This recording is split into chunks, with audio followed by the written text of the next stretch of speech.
Slavery. The precious use of physical abuse and extortion of others to get your own profit. We don't use it today, but it's a completely different story 2 centuries ago. Watch as we roll back, and suddenly we're in the comings of the Civil War. Here are two sides of the Union, the South and the North. But first, let's take a look at this map to see how the sides were divided. To maintain balance between the slave states in the South and free states in the North, the Missouri Compromise was created. It created a specific latitude of 3630, where those above were free with the exception of Missouri, and those below were not. To explain further, the South, soon to be known as Confederates, were all about having slaves, having huge plantations with the sole intention of having slaves do all the work for them. And our North, that would soon be the remains of the Union later on, caring less about slavery and focusing more on the field of manufacturing.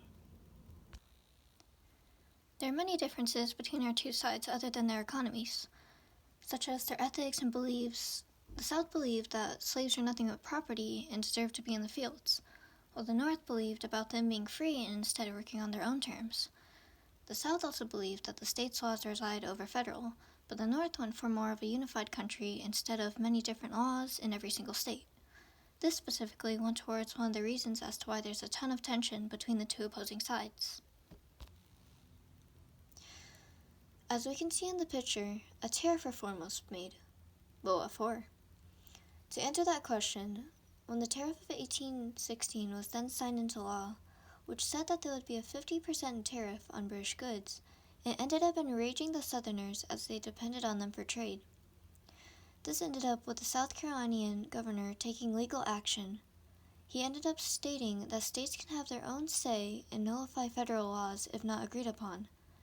Enforcing upon one is unconstitutional and will allow said state to secede or leave from the Union.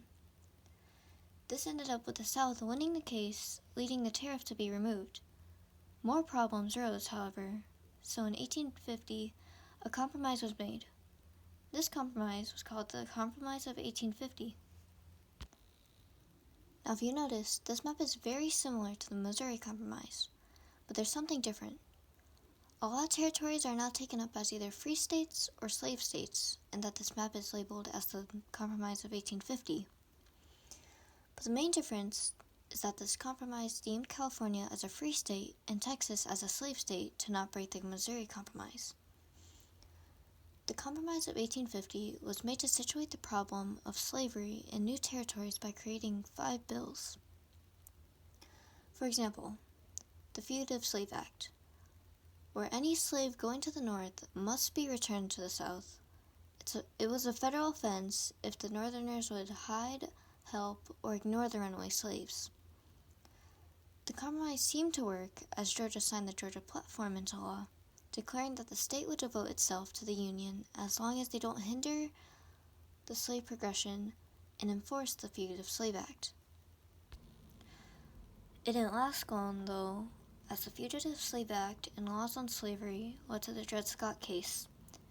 Dred Scott was born and enslaved in Virginia when his slave owner died while Mr. Scott was in a free state. He made a case to say that the second he stepped foot on free land, he should have been a free man. This was not granted, however, as the judge claimed that black people are only property and therefore cannot make a case about freedom.